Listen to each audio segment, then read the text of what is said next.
Welcome to special analysis. నేను రమ మండవ. ఈరోజు అనాలిసిస్లో భాగంగా మనం తీసుకోబోతున్న టాపిక్ ఏంటంటే, మనం ఈరోజు అనాలిసిస్కి ఒక టైటిల్ ఖాయం చేస్తున్నాం. ఆల్రెడీ మీరు చూసినట్లయితే ఆ టైటిల్లో మీకు కనిపిస్తూ ఉంటుంది, ఏదైతే భీమిలి వేదికగా జరుగుతున్న ఒక ఫైట్ మనకు కనిపిస్తూ ఉంటుంది.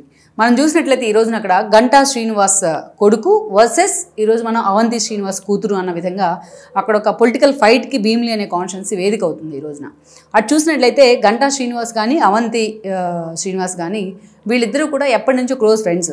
ఒకరికొకరికి చాలా అసోసియేషన్ కూడా ఉంది. ఒకే పార్టీలో కలిసి చేయలేని సందర్భాలు కూడా ఉన్నాయి.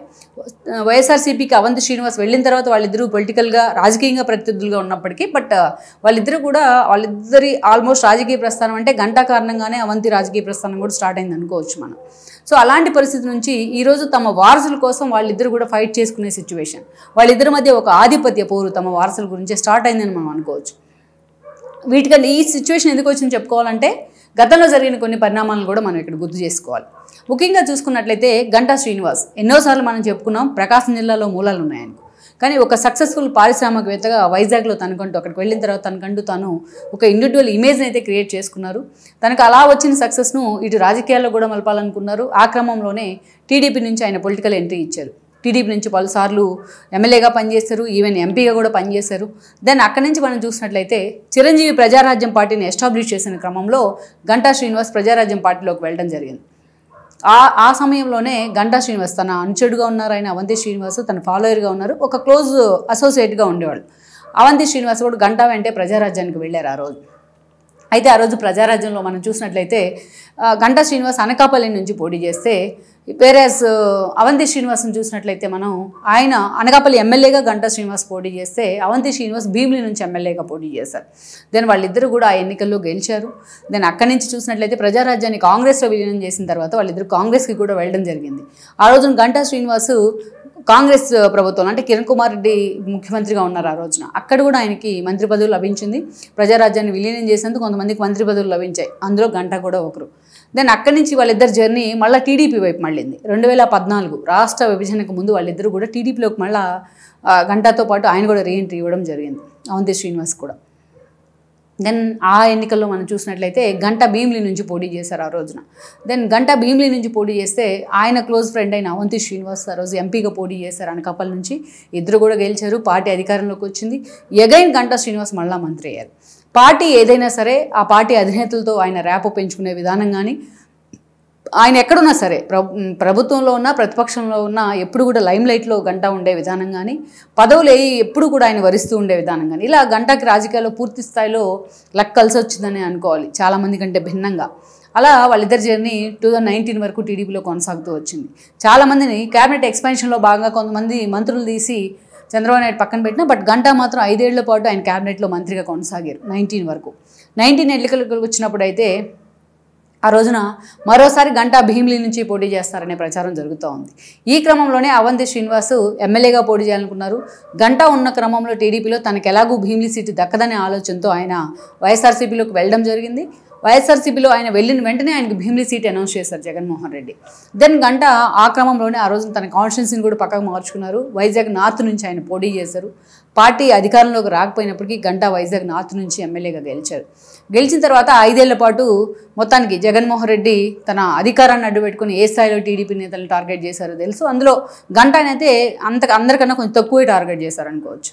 బట్ గంటా కూడా ఎక్కడ యాక్టివ్గా లేకుండా కొంతకాలం ఇన్యాక్టివ్గా ఉన్నారు. అయ్యన్న పాత్రులు లాంటి వాళ్ళకు కూడా ఆయన సాఫ్ట్ టార్గెట్ కూడా అయ్యారు. ఈ కారణంతోనే ఒక దశలో జనసేనలోకి వెళ్తారని, ఒక దశలో చిరంజీవితో మంత్రాలు జరిపారని, ఒక దశలో వైఎస్ఆర్సీపీలోకి వెళ్తారని కూడా చాలా రోజులు ప్రచారం జరిగింది.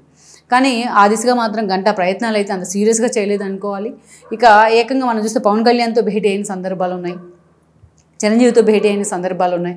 ఇక అదేవిధంగా చూస్తే వైజాగ్ స్టీల్ ప్లాంట్ ప్రైవేటీకరణకు వ్యతిరేకంగా తను రాజీనామా చేసిన సందర్భాలు ఉన్నాయి. కానీ టీడీపీని వదిలి వెళ్ళాలనే ఆలోచన అయితే చేయలేదు.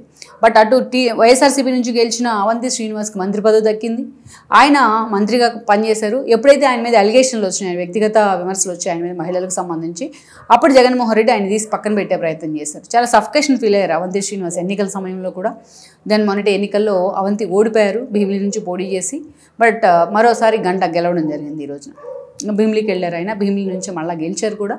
దెన్ ఈరోజు చూసినట్లయితే ఆ 5 ఏళ్ల పాటు కూడా గంటా ఎప్పుడైతే సైలెంట్ అయ్యారో అదే సమయంలో గంటా తన కొడుకు రవితేజని తీసుకొచ్చి రాజకీయాల్లో ఇంట్రడ్యూస్ చేసే ప్రయత్నం చేశారు. గంట కాన్స్టిట్యున్సీని చూసుకుంటా ఉంటే రవితేజ ఉత్తరాంధ్రలో తన కీలక యువనేతగా ఎదిగే ప్రయత్నం కూడా జరిగింది. ఒక దశలో తన కొడుక్కి టికెట్ ఇస్తే తాను రాజకీయాల నుంచి తప్పుకుంటానంటూ కూడా గంట ఆఫర్ చేశారు. ఇంకొకసారి మనం చూసుకున్నట్లయితే తనకు నార్త్లోనే ఉంటాను, తన కొడుకు భీమిలీ ఇవ్వాలని ఒక ప్రపోజల్ కూడా ఆయన తెర మీద తీసుకొచ్చారు. కానీ ఫ్యామిలీకి ఒకటే టికెట్ అన్న చంద్రబాబు నినాదం దానికి అడ్డుపడిందని అనుకోవాలి రవితేజ పొలిటికల్ కెరీర్కు. బట్ వేరేస్ మరొకసారి మొన్నటి ఎన్నికల్లో పార్టీ అధికారంలోకి వచ్చింది టీడీపీ కూటమి ప్రభుత్వం. ఈ క్రమంలోనే గంటాకు మంత్రి పదవి దక్కుతుంది అనుకున్న లోకల్గా ఉన్న ఉత్తరాంధ్ర ఈక్వేషన్స్లో ఈసారి గంటాకు మంత్రి పదవి దక్కలేదు. మరోవైపు అవంతి వైఎస్ఆర్సీపీ నుంచి పోటీ చేసి ఓడిపోయి ఆ పార్టీ పదవులకు కూడా ఆయన రాజీనామా చేయడం జరిగింది. ఎందుకంటే తాను అక్కడ సీనియర్ నేతగా ఉన్న తన ప్లేస్లో గుడివాడ లాంటి వాళ్ళని జగన్మోహన్ రెడ్డి ప్రమోట్ చేయడానికి ఆయన తీసుకోలేకపోతా ఉన్నారు. అందుకే ఆ పార్టీకి రిజైన్ చేసి ఇప్పుడు కామ్గా ఉన్నారు. ఆయన జనసేనలోకి వెళ్తారనే ప్రచారం జరుగుతోంది. ఇంకోవైపు టీడీపీలోకి వెళ్ళడం ఆల్మోస్ట్ కన్ఫర్మ్ అయిపోయిందనే ప్రచారం జరుగుతోంది. అయితే ఇక్కడే ఒక విషయం ఏంటంటే అవంతి శ్రీనివాస్ టీడీపీలోకి ఎంతవరకు ఎంట్రీ ఇస్తారు, ఆయనకి ఎంతవరకు రెడ్ కార్పెట్ ఉంటుంది, ఆయన రాకకు ఎంతవరకు కూడా గంటా శ్రీనివాస్ వెల్కమ్ చెప్తారు అనే దానికంటే తన కూతురు భవిష్యత్తు కోసమే ఆయన టీడీపీలోకి ఎంట్రీ ఇచ్చేందుకు ప్రయత్నం చేస్తున్నారు అనేది అక్కడ చాలా లోకల్గా సీరియస్గా జరుగుతున్న చర్చ.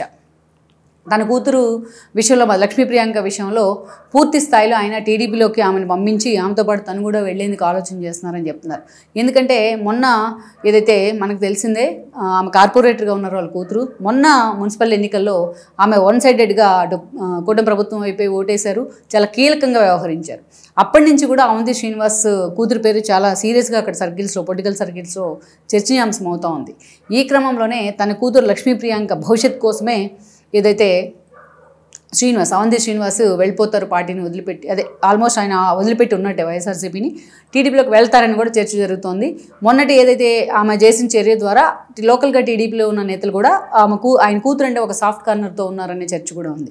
ఇదే సమయంలో గంటా కూడా ఈసారి తన కూతుర్ని టీడీపీలోకి తీసుకెళ్తే ఆమెకు ఎలాగైనా తాను రాజకీయాల నుంచి తప్పుకొని అవంతి తన కూతుర్ని ప్రమోట్ చేయబోతున్నారు, ఆమెకు భీమిలీ టికెట్ కోరబోతున్నారు అనేది ఇప్పటి నుంచే చాలా ఎర్లీ చర్చ ఇది, ఇప్పటి నుంచే జరుగుతోంది. But at the same time అదే భీమిలీ నుంచి తన కొడుకు రవితేజని బరిలో దించాలని కూడా గంటా సీరియస్గా ప్రయత్నాలు చేస్తున్నారు. నెక్స్ట్ ఎలక్షన్స్కి తాను ఎన్నికల నుంచి తప్పుకొని తన కొడుకుని అక్కడ బరిలో దించాలని ఆయన ప్లాన్ చేస్తున్నారు అనేది ఎప్పటి నుంచో ఉన్న చర్చ. సో ఇలాంటి పరిస్థితుల్లో అవంతి శ్రీనివాస్ కూడా పార్టీలోకి వచ్చి ఆయన టీడీపీ కూడా అదే స్థాయిలో ఆహ్వానిస్తే ఈరోజు గంటా వర్సెస్ అవంతి అనే ఈక్వేషన్స్ ఎప్పటి నుంచో ఉన్నాయి.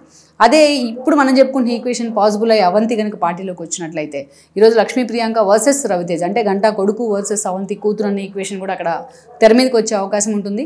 మరి ఈ సీక్వెన్సెస్ అన్నిటినీ కూడా టీడీపీ ఊహించగలుగుతుందా, నిజంగానే అక్కడ అవంతి రాకకు రెడ్ కార్పెట్ వేస్తుందా, బట్ గంటా లాంటి వాళ్ళు ఎంతవరకు దీన్ని వెల్కమ్ చేసే అవకాశం ఉందన్నది ఈరోజు అక్కడ పూర్తి స్థాయిలో భీమిలీ వేదికగా ఒక హాట్ టాపిక్ అవుతున్న చర్చగా మారింది అనుకోవాలి మనం. ఈ వీడియో మీకు నచ్చినట్లయితే please share, like and subscribe R24 Telugu.